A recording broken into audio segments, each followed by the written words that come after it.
তো আমার এরকম একটা এক্সেল আছে যেখানে আমার প্রচুর ডেটা আছে, রাইট? এটা ওপরেও হ্যাঁ আছে স্যার। আবার নিচেও আছে।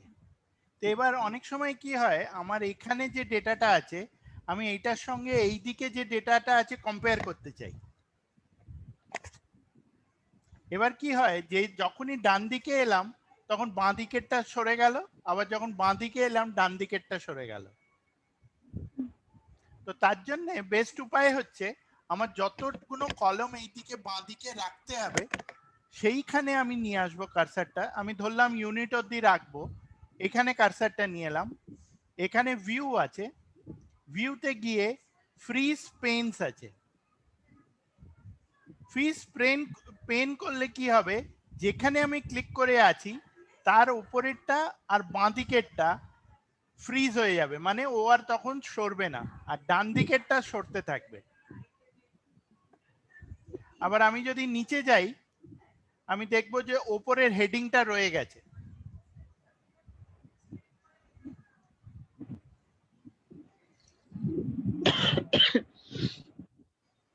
ঠিক আছে, হ্যাঁ স্যার। এটা আমার ফ্রিজ পেন। ফ্রিজ পেন আমি ফার্স্ট রোটাকেও ফ্রিজ করতে পারি, আনফ্রিজ পেন করলাম, আমি পুরোটা ওপরেরটাও করতে পারি, তাহলে ফ্রিজ টপ রো করে দিলাম, তাহলে ওপরেরটাই খালি ফ্রিজ হয়ে রইল। অথবা আমি আনফ্রিজ পেন করলাম,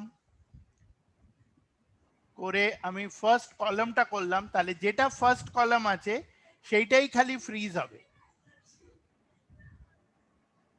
ঠিক আছে, আর থার্ড অপশনটা হচ্ছে যেখানে আমি ক্লিক করব তার ওপরে আর বাঁদিকে ফ্রিজ করে দেবো, তাহলে ওপরেরটা এবং বাঁদিকে যে কটা কলম আছে সব কটা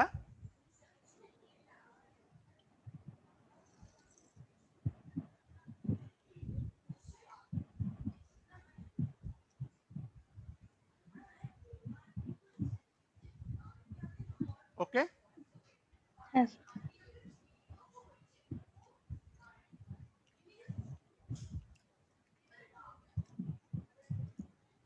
ক্লিয়ার? হ্যাঁ স্যার।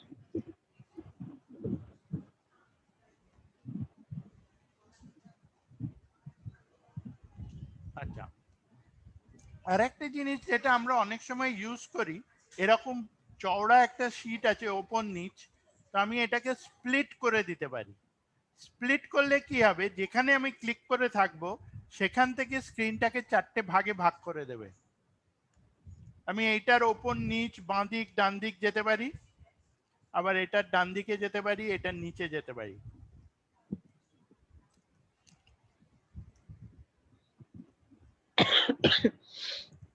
ঠিক আছে, এটা সুবিধে কি হচ্ছে, আমার বড় শীটের অনেক সময় আমাকে বিভিন্ন অংশ দেখতে হতে পারে, এই ডান দিক বাঁ দিক ওপর নিচ অংশগুলো আমার দেখতে হতে পারে।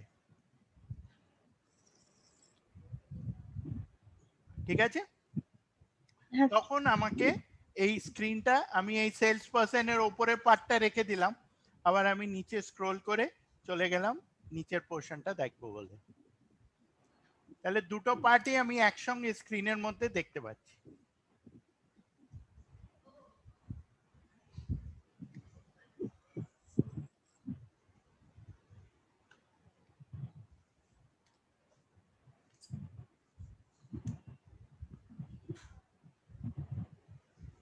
তাহলে আমরা ফ্রিজ দেখলাম, স্প্লিট দেখলাম। এবার অনেক সময় আমাদের দুটো তিনটে এক্সেল শিট এরকম পাশাপাশি খোলা থাকতে পারে, যে আমার এখানেও হয়তো আমি ডেটাটাকে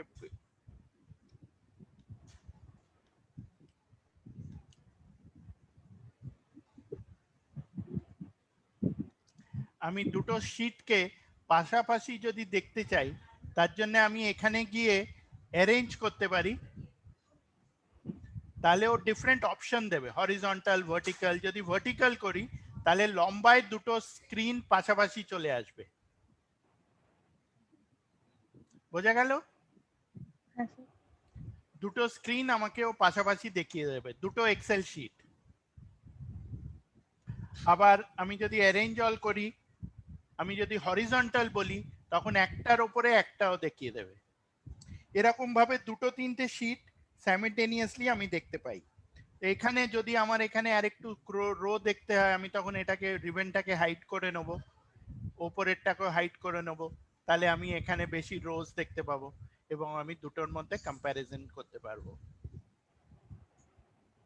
ঠিক আছে, আচ্ছা আবার ভিউতে গেলাম, অ্যারেঞ্জ অল।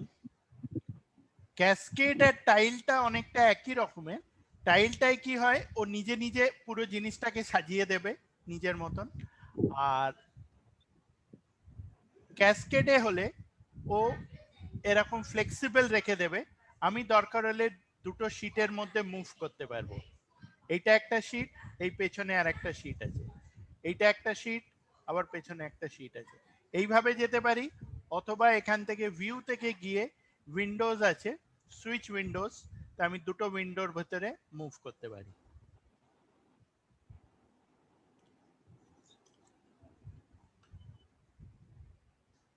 ওকে, হ্যাঁ স্যার।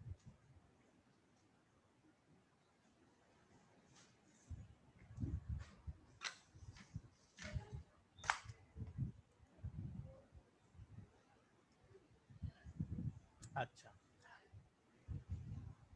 তাহলে আমাদের এই ভিউ এর মধ্যে মোটামুটি এইগুলো গ্রিড লাইনস আমি যদি না দেখতে চাই অফ করে দিতে পারি। তারপরে এখানে ওপরে যেটা আমরা বলি ফর্মুলা বার, মানে এই যে এই লাইনটা এটা ফর্মুলা বার, এটাকেও দরকার হলে আমি হাইড করে দিতে পারি, তাহলে ওপরে এটা হাইড হয়ে গেল। আবার দরকার হলে আমি ভিউ থেকে গিয়ে এনেবল করে দিতে পারবো। হেডিংসটা যদি আমার না দরকার হয়, এ বি সি ডি ওপরে আর 1 2 3 4 সাইডে আমি অফ করে দিতে পারি। ওকে, হ্যাঁ স্যার। আচ্ছা view, new, arrange, freeze, hide, split এগুলো দেখে নিলাম। এইদিকে দেখে নিলাম পেজ লেআউট, পেজ লেআউটটা কিভাবে আমি ডিসপ্লে করব সেটাও দেখায়। ঠিক আছে, ডেটাটাকে এইটা একটা, এটা হচ্ছে যেটা আমার পেজ যেভাবে প্রিন্ট হবে সেইভাবে ও ডেটাটা দেখাবে। আর নর্মাল ভিউ হচ্ছে আমার পুরো এক্সেল এর ভিউটা একসঙ্গে দেখাবে।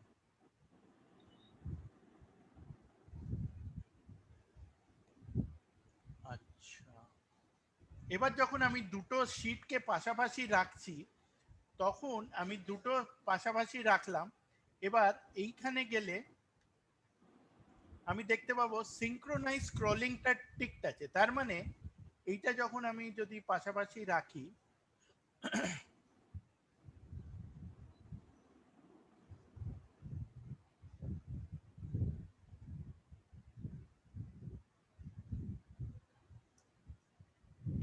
তখন একটা যখন আমি স্ক্রোল করব, ওর সাথে সাথে সাইডেরটাও স্ক্রোল করবে। এই বাঁ দিকে আমি কিন্তু অ্যাকচুয়ালি ডান দিকেরটায় আছি, আমি যখন স্ক্রোল করছি ও বাঁ দিকেরটাও স্ক্রোল করে যাচ্ছে। এখানে আছি আমি, আমি নিচের ডেটা বা আমি এই ওপরে যাই, এখানে যখন আমি স্ক্রোল করব নিচে ডান দিকেরটাও নিজে নিজে স্ক্রোল করে যাচ্ছে। এটাকে বলা হচ্ছে সিঙ্ক্রোনাইজ স্ক্রোলিং। এখানে আছে, তো আমি যদি এটাকে ম্যাক্সিমাইজ করি তখন আমি দেখতে পাবো সিঙ্ক্রোনাস স্ক্রোলিং। এটাকে অফ করে দিলে আমি দুটোকে সাইড বাই সাইড দেখবো, দুটো একসঙ্গে তখন মুভ করবে না। ক্লিয়ার? হ্যাঁ স্যার। আর কাস্টম ভিউজ হচ্ছে যদি আমার কোনো আলাদাভাবে কোনো এ ডিফাইন করা থাকে এর ভেতরে, যেরকম আমার অনেক সময় এখানে হয়তো ভিউটা ডিফাইন করা,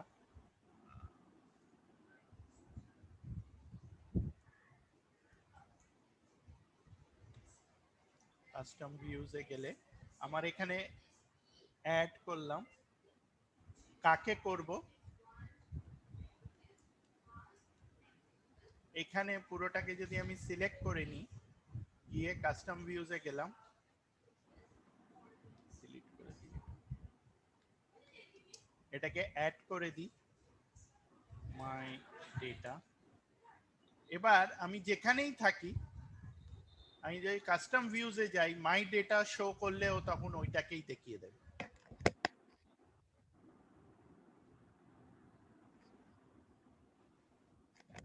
ঠিক আছে?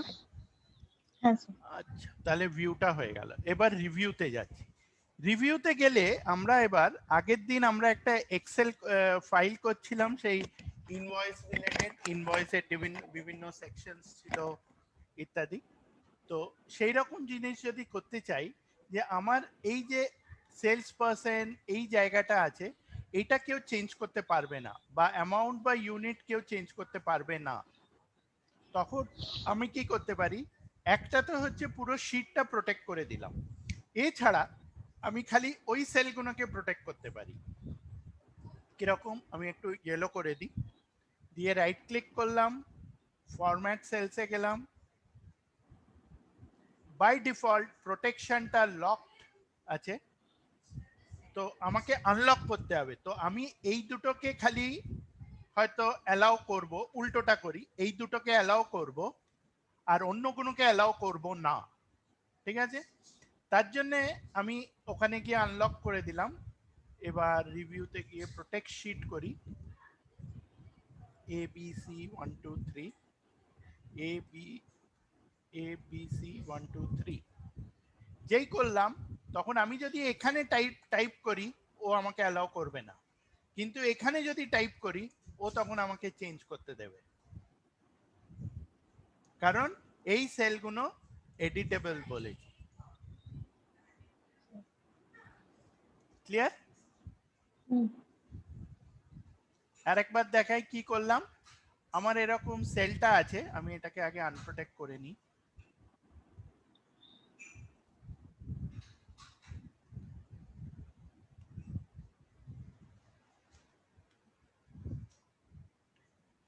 আমি এইগুলোকে এডিটেবল করতে চাইছি, আমি রাইট ক্লিক করব, ফরম্যাট সেল করব, লকটাকে তুলে দেবো, দিয়ে আবার প্রোটেক্ট শিট করে দেবো, পাসওয়ার্ড ABC123, ABC123। তো যার কাছে পাসওয়ার্ড আছে কেবলমাত্র সেই চেঞ্জ করতে পারবে। এটা এবার এডিটেবল হয়ে গেল, কিন্তু এটা যেই টাইপ করতে যাব, ও বলবে যে ইট ইজ প্রোটেক্টেড, বা এইটা যদি টাইপ করতে যাই ও বলবে প্রোটেক্টেড, এইটা যদি টাইপ করতে যাই প্রোটেক্টেড, কিন্তু এখানে এটা অ্যালাউড। ক্লিয়ার? হ্যাঁ স্যার।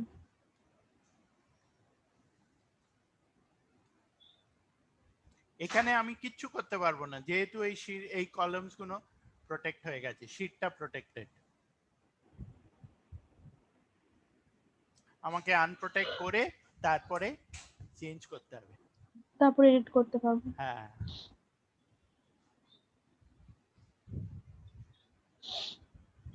ঠিক আছে। হ্যাঁ স্যার। আচ্ছা, তাহলে আমার এখানে এটা হয়ে গেল unprotect sheet, unprotect sheet, protect workbook. Protect workbook করলে পুরো ফাইলটা আমার প্রোটেক্ট হয়ে যাবে। সো ইফ আই সে, যতগুলো শিট আছে সব হ্যাঁ স্যার। হ্যাঁ, পুরো ওয়ার্কবুকটা প্রোটেক্ট হয়ে যাবে। আমি স্ট্রাকচারটা যদি করতে চাই, আমি বললাম এসডিএফ, এসডিএফ, তাহলে কি হবে, আমি এখানে যখন শিট অ্যাড করতে চাইবো আমাকে অ্যাড করতে দেবে না। এই যে শিট, অ্যাড শিট, এখানে কিছু লিখতেও পারবো না। এটা পুরোটাই প্রোটেক্টেড। এইখানে এই শিটটা তো প্রোটেক্টেড নেই। প্রোটেক্ট ওয়ার্কবুক, ঠিক আছে, এটাকে একবার বন্ধ করে দিই।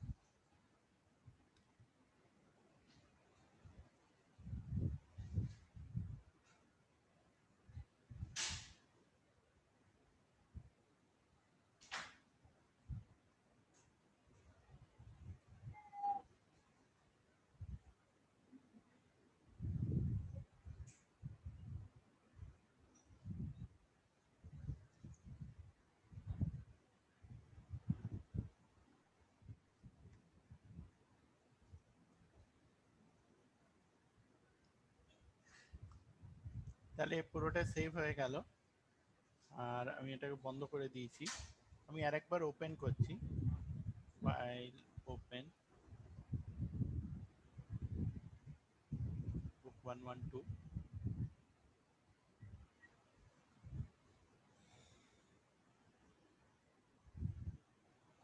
প্রোটেক্ট করিনি।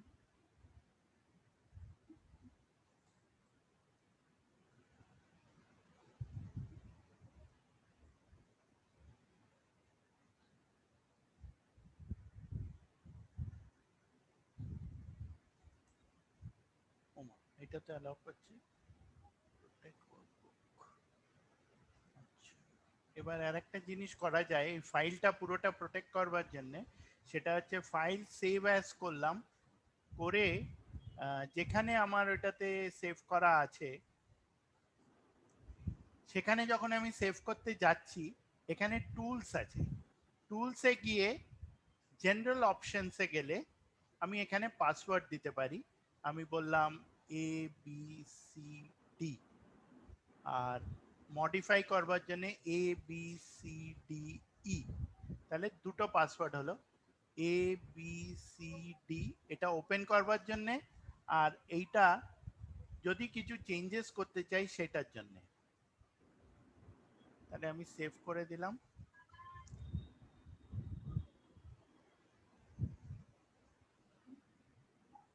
বন্ধ করে দিই ফাইলটাকে।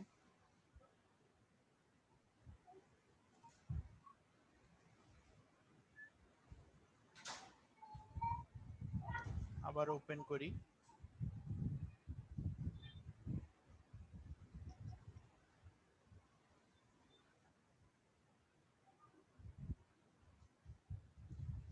File open book 112। ও প্রথমে আমাকে প্রম্পট করবে ফর দ্য পাসওয়ার্ড। তাহলে বি, আমি একটা অন্য কিছু দিচ্ছি, C1, ও তখন কি করবে, বলবে পাসওয়ার্ড ইজ ইনকারেক্ট, আর ও ওপেনই করবে না। আবার আমি ওপেন করার চেষ্টা করি,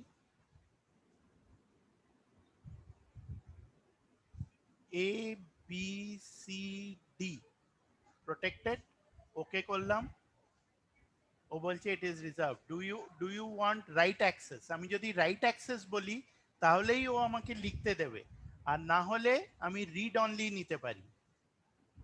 আচ্ছা, রিড অনলি নিলে I can only see it, modify কিছু করা যাবে না না। মডিফাই করতে পারবো, কিন্তু ও যখন আমি এখানেও যেরকম, আমি যদি এটা বোধহয় প্রোটেক্টেড আছে, হ্যাঁ এই শীটটা প্রোটেক্টেড আছে, আমি যদি সেভ করতে চাই এইখানে যেরকম আমি চেঞ্জটা করলাম, সেটা ওই প্রোটেক্ট ওয়ার্কবুকেও মানে একই জিনিসটা হচ্ছে, যে আমি যখন সেভ করতে যাচ্ছি ও তখন বলবে we can't save this because the file is read only.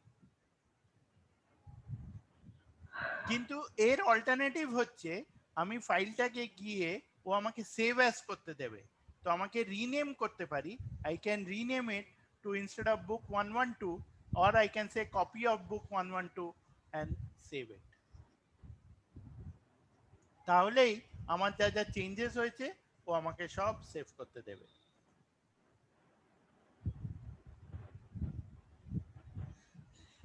এইটা যেহেতু প্রোটেক্টেড, এইটা আরো অ্যালাউ করবে না। তো স্যার ফাইলটাও তো প্রোটেক্ট করলেন, আর মডিফাই এর জন্য যে দিলেন হুম আলাদা করে হুম পাসওয়ার্ড, তো মডিফাই তো করতে পারছেন তাহলে? করতে পারছি, কিন্তু আমি সেম ফাইলকে ওভাররাইট করতে পারছি না। ও আচ্ছা, মানে নেক্সট পেজে আপনি যা খুশি মানে লেখা যাবে, হ্যাঁ, অন্য কিন্তু যে একটা, কন্টেন্টটা রয়েছিল সেটাকে কিছু করা যাবে না। না লেখা যাবে, প্লাস আমি যদি এইটাকে চেঞ্জও করতে চাই আমাকে চেঞ্জ করতে দেবে, কিন্তু I can not save it with the same name. Same নামে আমাকে ফাইলটা সেভ করতেও দেবে না, আচ্ছা, আমাকে অন্য একটা নামে সেভ করতে হবে ফাইলটা।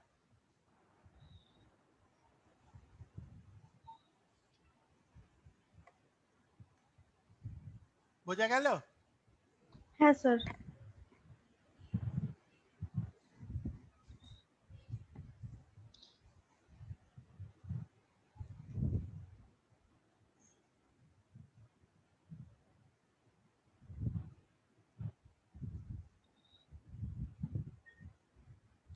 তাহলে এটা আমার গেল রিভিউ প্রোটেক্টিং দ্য ওয়ার্কশিট। আচ্ছা, আরেকটা জিনিস হচ্ছে আমি যখন অনেক সময় এখানে কিছু লিখছি আমি এর উপরে কমেন্ট দিতে পারি। তার জন্য আমি এরকম নিউ কমেন্ট করলে আমি আমার যা বক্তব্য চেক দ্য ভ্যালু, এটা যখন কার্সারটা নিয়ে আসবো ও দেখাবে চেক দ্য ভ্যালু। এইটা বলছি, আবার একটা কমেন্ট দিলাম ডেটা ইনকারেক্ট, এইটা দিলাম নিউ ডেটা। এবার যদি আমি এইগুলোকে ভিউ করতে চাই শো অল কমেন্টস ও সব কটাকে দেখাবে। অথবা আমি এখানে যদি কার্সার আনি ও আমাকে প্রথম কমেন্টটা দেখাচ্ছে, তারপরে বললাম নেক্সট, নেক্সট, নেক্সট, নেক্সট করতে করতে একটা একটা করে আমাকেও ফাইলটা দেখাবে, কমেন্ট গুলো দেখাবে, not file, all the comments within the excel. আর এটাকে ডিলিট করতে গেলে এখন ডিলিট করে দিতে পারি।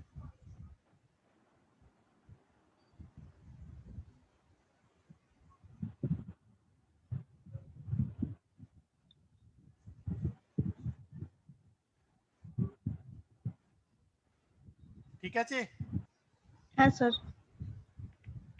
মোটামুটি এখানে সব গুলো তো আমরা দেখেছি।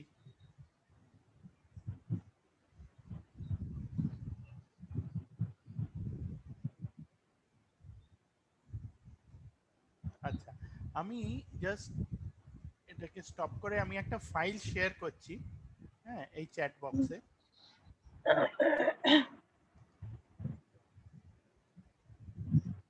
তারপরে আমরা ফাইলটা খুলে দেখব।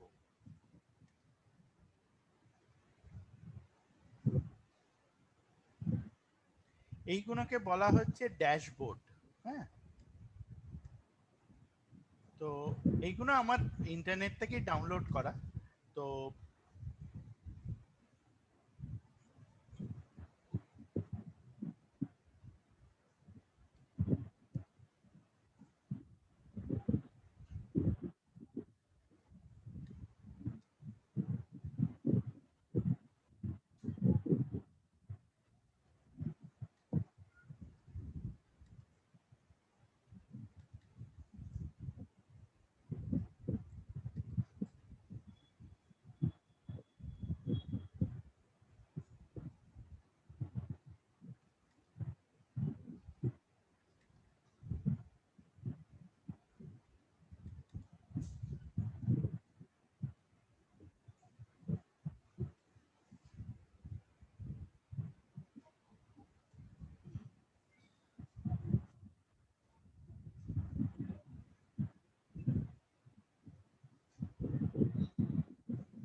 পাওয়া গেছে?